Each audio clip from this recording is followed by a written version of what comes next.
নমস্কাৰ ষ্টুডিঅ'ৰ মাজত আমি হাজৰিন আহমেদ লৈ আহিছো এটা গুৰুত্বপূৰ্ণ খবৰ কিমান পৰ্যায়লৈ নামিব লাগিব মানুহৰ মানসিকতা কিমান তললৈ নামিব লাগিব মানুহৰ কাম স্প্ৰে মাৰি চুৰ কৰাৰ পিছত অকলে থকা মহিলাক ধৰ্ষণ কৰিলে চোৰে আৰু এই ঘটনা সংঘটিত হৈছে ঢিঙত স্প্ৰে পানী চুৰি কাৰ্য সংঘটিত কৰিলে প্ৰথমে তাৰ পিছত অকলে থকা মহিলাক ধৰ্ষণ কৰিলে পাখন্দ চোৰে আৰু এই ঘটনাৰ পিছতে এতিয়া চাঞ্চল্যৰ সৃষ্টি হৈছে ঢিঙত আৰু এই মুহূৰ্তত সবিশেষ খবৰ লৈ আহিবৰ কাৰণে চেষ্টা কৰিছো এনিটক্সৰ দৰ্শকৰ বাবে ঢিঙত স্প্ৰে মাৰি ধৰ্ষণ কৰিলে 60 বছৰীয়া মহিলাক ঢিঙত এতিয়া স্প্ৰে চুৰৰ সন্ত্ৰাস হলগুৰি বামগাঁৱত সংঘটিত হৈছে ভয়ংকৰ ঘটনা কেৱল স্প্ৰে মাৰি ধৰ্ষণ কৰাই নহয় চুৰে লুটি লৈ গ'ল হা সম্পত্তি ইয়াৰ পিছতে ঢিঙৰ দুমদুমিয়াটো অনুৰূপ ঘটনা সংঘটিত হয় দুমদুমিয়াৰ এটা পৰিয়ালক স্প্ৰে মাৰি চুৰে লুটি নিলে হা সম্পত্তি যোৱা 48 ঘণ্টাত সংঘটিত হৈছে এই দুইটা ভয়ংকৰ ঘটনা ঢিঙৰ ৰাইজক নিৰাপত্তা দিয়াত চৰম ব্যৰ্থ এতিয়া ঢিং আৰক্ষীৰ বিৰুদ্ধে ৰাজপথলৈ ওলাই আহিল শ জনতা ৰাজপথ অৱৰোধ কৰি তীব্ৰ প্ৰতিবাদ সাব্যস্ত কৰিলে স্থানীয় ৰাইজে প্ৰতিবাদস্থলীত উপস্থিত নগাঁৱৰ অতিৰিক্ত আৰক্ষী অধীক্ষক স্প্ৰে গেঙৰ বিৰুদ্ধে কঠোৰ ব্যৱস্থা হাতত লোৱাৰ আশ্বাস অতিৰিক্ত আৰক্ষী অধীক্ষকগৰাকীৰ আৰু এই মুহূৰ্তত লৈ আহিবৰ কাৰণে চেষ্টা কৰিছো এই সবিশেষ খবৰ ইতিমধ্যে ঢিঙৰ খবৰ আমি জনাবৰ কাৰণে চেষ্টা কৰিছো এনেদৰে প্ৰতিবাদ সাব্যস্ত কৰিছে ঢিঙৰ স্থানীয় ৰাইজে কাৰণ ঢিঙত এতিয়া স্প্ৰে চুৰৰ সন্ত্ৰাস বাঢ়িছে দিনক দিনে বৃদ্ধি পাইছে স্প্ৰে চুৰৰ সন্ত্ৰাস আৰু স্প্ৰে মাৰি চুৰ কৰাই নহয় স্প্ৰে মাৰি চুৰ কৰাৰ পিছত অকলে থকা মহিলাক 60 বছৰীয়া ঊৰ্ধৰ মহিলাক ধৰ্ষণ কৰিলে চুৰে আৰু এই ঘটনা সংঘটিত হৈছে ঢিঙত আৰু ঢিঙৰ এই ঘটনাৰ পিছতে এতিয়া চাঞ্চল্যৰ সৃষ্টি কৰিছে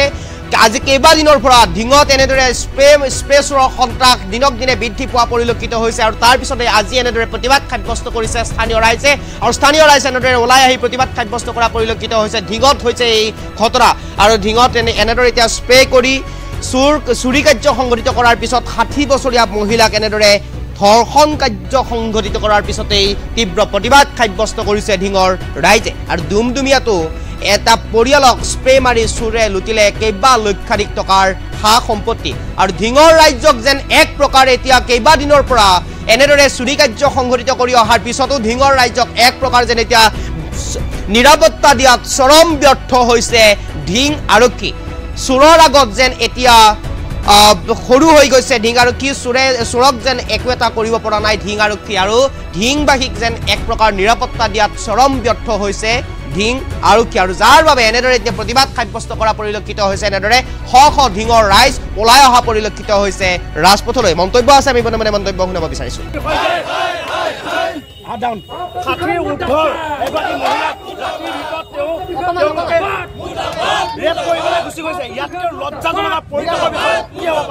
আৰক্ষী বিষয়াসকল কি কৰিছিল তেওঁলোকৰ বিভাগীয় মানুহে কি কৰি আছিলে তেওঁলোক শুই আছিলে নেকি ৰাতি থানাত যদি পহৰা দিব পৰা মানুহ নাই তেওঁলোকে ৰিজাইন দিয়াৰ পৰা যাওক গৈ তেওঁলোকে বিভাগ বন্ধ কৰি দিয়ক ইমান এখন বিয়াগুম থানা থকাৰ পাছত তেওঁলোকে ইমান দিনে কিয় ধৰিব পাৰে যোৱা 6 মাহ 7 মাহ ধৰি পেলাই ইমান এটা সন্ত্ৰাস সৃষ্টি হৈ আছে তেওঁলোকে কি কৰিলে মানুহক শংকাৰ সৃষ্টি হ'ল মানুহে দিনক দিনে যে শংকা সৃষ্টি হৈছে মানুহে ভয় কিয়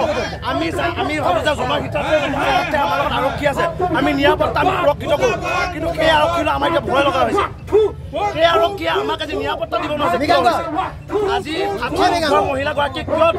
ধৰ্ষণ কৰি পেলাই ওলাই যাব লাগে আৰু কোনে কিয় গম নাপায় আৰক্ষী বিভাগে যে কথাটো ক'লে যে ভেকাহি মাৰি দিয়ে কথাটো ক'লে যে তেওঁলোকৰ তুলঙা মন্তব্য কিয় আচলতে তেওঁলোকৰ হাতত উত্তৰ নাই তেওঁলোকে জবাবদিহি নহয় তেওঁলোকে জবাব দিব নোৱাৰে আচলতে এই আন্দোলন যে আৰম্ভ হৈছে ই তীব্ৰতৰ হ'ব আৰু চলি থাকিব যেতিয়ালৈকে ঢিংবাগী ৰাইজে এটা সঠিক আৰু সমাধান নাপায়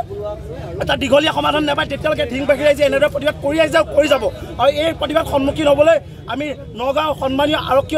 অধীক্ষক ডাঙৰীয়াকে আমি সাজু হ'বলৈ দিলোঁ ক'ৰবাত বেলেগৰ মানুহ আনি পেলাই দেখাইছে আমি ঢিং ধনাই স্পেচুড হৈছোঁ গতিকে এইটো নিৰ্লজ্জ গতিকে তেওঁৰ ওপৰত 24 ঘণ্টাৰ ভিতৰত ষ্টেপ ল'ব লাগিব নহ'লে ঢিংবাসী ৰাইজটো শান্ত হৈ নাথাকিব ঢিংবাসী ৰাইজে ইয়াতকৈ জংগী আন্দোলন ল'বলৈ বাধ্য হ'ব ঢিংবাসী ৰাইজৰ সৰলতাক যদি দুৰ্বলতা বুলি ভাবে ঢিংবাসী ৰাইজে প্ৰশাসনক যদি অসমান আছে আমাৰ সৰলতাক তেওঁলোকে দুৰ্বলতা বুলি ভাবিলে নহ'ব আমি জিলা প্ৰশাসনৰ আৰক্ষী অধীক্ষক মহোদয়ক তাৎক্ষণিকভাৱে ৰাইজৰ ওচৰলৈ আহিবলৈ অনুৰোধ জনাইছোঁ তেওঁ ইতিমধ্যে আমি গম পাইছোঁ ঢিং থানাত বহি আছে তাৎক্ষণিকভাৱে আহি আমাৰ ৰাইজৰ লগত মত বিনিময় কৰক আৰু ঢিং থানাৰ ওপৰত বিহিত ব্যৱস্থা লওক অন্যথা জংগী আন্দোলন অকল স্পেচৱে নহয় ঢিঙত বিভিন্ন ধৰণৰ অপৰাধ সংঘটিত হৈ আছে ড্ৰাগছ ড্ৰাগছৰ কাৰণে স্পেচো হৈছে মেইন গুৰিটো হৈছে ড্ৰাগছৰ কাৰণে স্পেচো হৈছে ঢিংখানা আমি সন্দেহ হৈছে ঢিংখানা ড্ৰাগছৰ লগত কিবা জড়িত আছে নেকি আমাৰ আজি সন্দেহ হৈছে গতিকে ঢিংখানা যদি ড্ৰাগছৰ লগত জড়িত নাই এটা ড্ৰাগছৰ বেপাৰীক ধৰিব পৰা নাই ড্ৰাগছ খাই মাত্ৰা লৈ পেলাই ঢিঙত ঘূৰি থাকে এটা ধৰিব পৰা নাই গতিকে এতিয়া দেখিছে আপুনি বাঘৰ সন্তাসত আমি ওলাব পৰা নাই ঢিংবাসী ৰাইজ তেনেকুৱা আকৌ স্পেচো আহিছে গতিকে ঢিংবাসী ৰাইজ কেনেকৈ জীয়াই থাকিব গতিকে আমি তৎক্ষণিকভাৱে ঢিং আৰক্ষী বিষয়াক বদলি কৰিবলৈ অনুৰোধ জনাইছোঁ আৰু নগাঁও জিলা আৰক্ষী প্ৰশাসনৰ আৰক্ষী অধীক্ষক মহোদয়ক প্ৰতিবাদস্থলীলৈ আহিবলৈ আমি অনুৰোধ ইতিমধ্যে এগৰাকী মহিলাক বলৎকাৰৰ অভিযোগ উত্থাপিত হৈছে কি ক'ব 60 বছৰ ঊৰ্ধত এগৰাকী মহিলাক নিৰ্যাতন চলাইছে 60 বছৰ ঊৰ্ধত এজনী মহিলাক নিৰ্যাতন চলোৱাৰ পিছত ঢিংখানা আৰক্ষী অধীক্ষক আৰক্ষী বিষয়াজনে তৎক্ষণিকভাৱে পদত্যাগ কৰিব লাগে তেওঁ কাম নাই তেওঁ পদত্যাগ কৰিব লাগে তাৰপিছতো তেওঁ কিয় এতিয়াও ৰাইজৰ ওচৰত অহা নাই গতিকে আমি কোনো কথা মানি নলওঁ আজি জংগী আন্দোলন ইয়াতকৈ ভয়াৱহ আন্দোলন হ'ব বুলি আপোনালোকক আমি জনাই দিছোঁ প্ৰতিবাদ দৰ্শন কৰাটো একে চিৰসত্য কথা কাৰণ তেওঁ গোটেই কাপোৰ কানি চবতে তেজ লাগি আছে সেইটোত পাই আমি গম পাওঁ যে আমি মহিলা হিচাপে গম পাওঁ যে এইটো কিবা এটা কৰিব লাগিব ঘৰৰ সা সামগ্ৰী মানে গোটেই লণ্ড বন্ধ হৈ আছে গোটেই বস্তু লৈ গৈছে তাৰমানে সম্পত্তি যিমান আছিল চব লৈ গৈছে আৰক্ষী বাদ দিয়ক আৰক্ষীয়ে একো কৰিবলৈ নোৱাৰে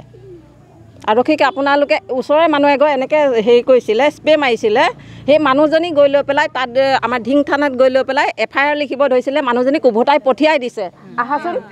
আহক আপুনি শুনক আধা লিখি কাগজ অঁতৰাই দিছে তেন্তে আমি কিমান সুৰক্ষিত এইটো চবে আৰক্ষীয়ে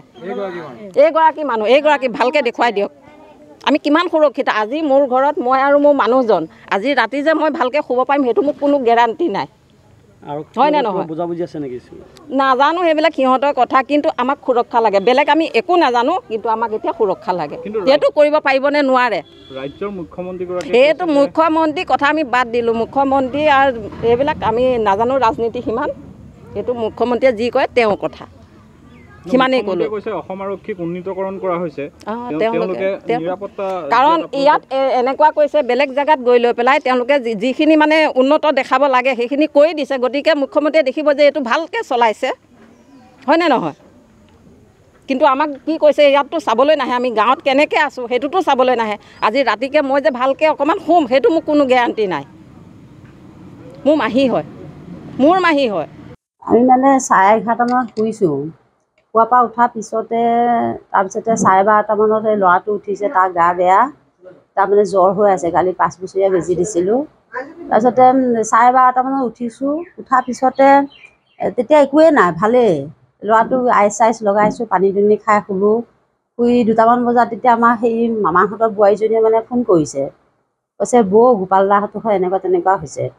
তাৰপিছতে মানে মোৰ গাটো বেয়া লাগি আহিল আহি তেতিয়া মই জোগোৱাই দিছোঁ বোলো উঠকচোন মোৰ গাটোচোন একেবাৰে কিবা কৰি আনিছে তাৰপিছতে যেনিবা মই ক'ব নোৱাৰা হৈ গ'লোঁ আৰু গৈ তাৰপিছত ঔষধ পাতি গেছৰ টেবলেট খালোঁ খাই গৰম পানী অলপ খালোঁ খাই বমি চমি কৰি দিলোঁ কৰি দিয়াৰ পিছতে ভাল পাইছোঁ লেট্ৰিন কৰিলোঁ 4বাৰমান কৰাৰ পিছতে মানে এতিয়া গাটো বেয়া বৰ্তমান জ্বৰ উঠি আছে হ'লেও মানে হস্পিটেলাইজ কৰিবলগীয়া নহ'ল আৰু ৰাতি সেইটো 2টা বাজিছে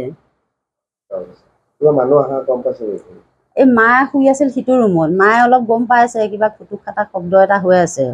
মায়ে ভাবিছে গাহৰি চাহৰি বা এনেকুৱা কিবা হেৰি আহিছে নেকি ইমানটো আমি হেৰি নাই বোৱাৰীজনীয়ে যেতিয়া কৈছে গোপাল দাহঁতৰ ঘটনাটো হ'ল তেতিয়া উঠিহে গম পাইছোঁ মানে এইখিনিতে যেনেকুৱা কিবা এটা বোলো আমাৰ ঘৰটো চাগৈ স্প্ৰে দিলে এনেই তৎক্ষণাতে গাটোতো ইমান বেয়া হ'ব নালাগে আৰু 12:30 মই উঠিছোঁৱে উঠি পেলাই মানে তেওঁলোকৰ দাদাহঁত আহিছে আহি পেলাই সেই কাষত গেছ পাইছে কিবা মানে হেৰি মেডিচিনৰ মানে গেছ পাইছে গেছ পাই মানে দাদাহঁতেও মূৰ খুৱাইছে তাৰ লগে লগে মানে চব বাঢ়ি ফেন চেন দি ফেনাইল চেনাইল দি পেলাই বাহিৰলৈ ওলাই আহিছে আৰু ভিতৰৰ মানুহখিনি যিটো ঘটনা হৈছিলে আপোনাৰ 20/6/2024 তাহাঁতৰ তেওঁলোকৰ ঘৰত দুবাৰ এটেম্প হৈছিলে এবাৰ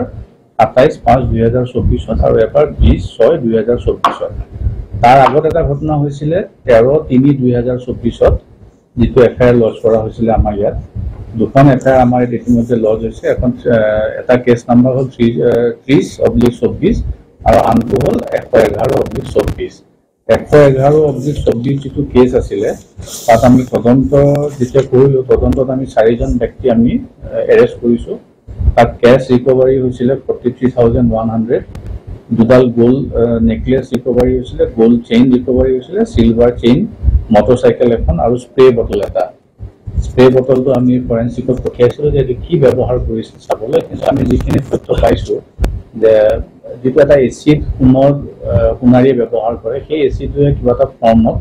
কৰে এতিয়ালৈকে তথ্যটো অহা নাই আমাৰ হাতত আহিলে আমি ক'ব পাৰিম যে কেনেকৈ স্প্ৰেটো কৰিছিলে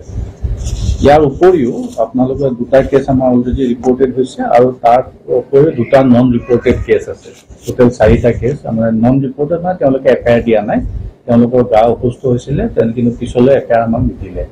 4টা কেছ হৈছিলে আৰু যোৱাকালি যিটো ঘটনা আপোনালোকে যিটো আজি সংবাদ মাধ্যমত বাতৰি কৰিছে যে বৃদ্ধা মহিলা এগৰাকীক মানে অচেতন কৰি পেলাই লৈ যোৱা মোৰ এডিশ্যনেল এছ পি এতিয়া হস্পিটেলতে আছে মহিলাজনীৰ লগত কথা হৈছে মহিলাজনী কৈছে তেওঁ কোনো ধৰণৰ আক্ৰমণ কৰা নাই তেওঁ ৰাতিপুৱা চাহ বনাইও খাইছে কিন্তু তাৰপিছত তেওঁ হঠাৎ অসুস্থ অচেতন হৈছে বাকী বলাৎকাৰৰ যিখিনি কথা আহিছে বলাৎকাৰৰ কথাখিনিৰ কাৰণে মেডিকেল প্ৰট'কল আছে যিখিনি গাইনকলজিকেল টেষ্ট বৰ্তমান চলি আছে আৰু মোৰ এডিশ্যনেল এছ পিয়ে তাতে উপস্থিত আছে যে মেডিকেল ৰিপৰ্টটো আমি ফাইনেলি পাম আপোনালোকক আমি জনাই দিম কিন্তু এপাৰেণ্টলি যিখিনি আমি ডক্টৰে আমাক জনাইছে যে তেওঁ এতিয়ালৈকে সেইটো বলৎকাৰৰ তেওঁলোকে কোনো লক্ষণ পোৱা নাই আৰু তেওঁ নিজেও এতিয়া কথা ক'ব পৰা হৈছে লাহে লাহে তেওঁ মোৰ এডিশ্যনেল এছ পিৰ আগত বা তেওঁলোকৰ ঘৰৰ ৰাইজো তাতে উপস্থিত আছিলে তেওঁলোকৰ আগতে যিখিনি কৈছে তেওঁ কোনো ধৰণৰ যাতে আক্ৰমণকাৰী ৰাতি কৰা হোৱা নাই যিটোৰ কাৰণে এটা বাতৰি প্ৰচাৰ হৈছিলে যিয়ে নহওক মেডিকেল ৰিপৰ্টটো আহিলে আমি 100% চিয়'ৰ হ'ম কিন্তু এতিয়া যিখিনি আমি তথ্য পাইছোঁ যে তেনেকুৱা ধৰণৰ কোনো ইছ্যু হোৱা নাই বাকী বলাৎকাৰৰ কথা আৰু এটা ওলাইছিলে যে যিটো কেছ আপোনাৰ হেৰিত হৈছিলে যিটো কেছ আপোনাৰ মাৰ্চ মাহত যিটো হৈছিলে তাতেও বলাৎকাৰ কৰা বুলি কৈছিলে মেডিকেল ৰিপৰ্টটো মোৰ লগত আছে এতিয়া মেডিকেল ৰিপৰ্ট মতে ডক্টৰে কোনো ধৰণৰ বলাৎকাৰৰ তথ্য পোৱা নাই গতিকে যিটো নেৰেশ্যন বা যিটো নিউজ আজি ওলাইছে যে 20ৰো অধিক তেনেকুৱা বলাৎকাৰ হৈছে ইয়াত এই তথ্যটো আমাৰ হাতত যিখিনি অফিচিয়েল তথ্য আছে এইটো সত্য নহয় মই আপোনালোকৰ চেনেলৰ যোগেদি আমি অনুৰোধ কৰিম যাতে এনেকুৱা ধৰণৰ বাতৰিবিলাক প্ৰচাৰ কৰাৰ আগতে আমাৰ লগত এবাৰ যাতে মানে এটা পৰামৰ্শ লৈ লওঁ আৰু তাৰপিছত আমাৰ যিটো গেং আমি ধৰিছিলোঁ যিটো স্প্ৰে কৰিছিলে সেই গেংটোৱে আজি হয়তো মানে জেলতে আছে আমি আজি খবৰ কৰিলোঁ আজি যিটো এটা ঘটনা হোৱা বুলি কৈছে যে হেৰি ঘৰত আপোনাৰ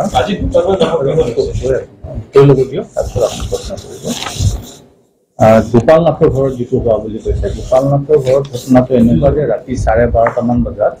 তেওঁৰ পুতেকে গোপাল নাথৰ ল'ৰাই তেওঁৰে ৰিলেটিভক জনাইছে ৰিলেটিভজন তাত যায় আৰু থানাতো জনায় তাত গৈ পেলাই যিটো দেখে যে কোনো ধৰণৰ বস্তু লৈ যোৱা দেখা নাই কিন্তু তেওঁলোকৰ গোটেইখিনি মানুহৰ অসুস্থ হৈছে গতিকে ডক্টৰৰ এতিয়া তেওঁলোকে ৰেফাৰ কৰা হৈছে ডক্টৰৰ লগত আমি কথা পাতিছোঁ ডক্টৰে কৈছে যে এতিয়ালৈকে আমি এক্সামিনেশ্যন কৰি আছোঁ কিন্তু আমাৰ লাগিছে যে হয়তো কিবা ফুড পয়জনিঙো হ'ব পাৰে অসুস্থ হোৱাৰ কাৰণ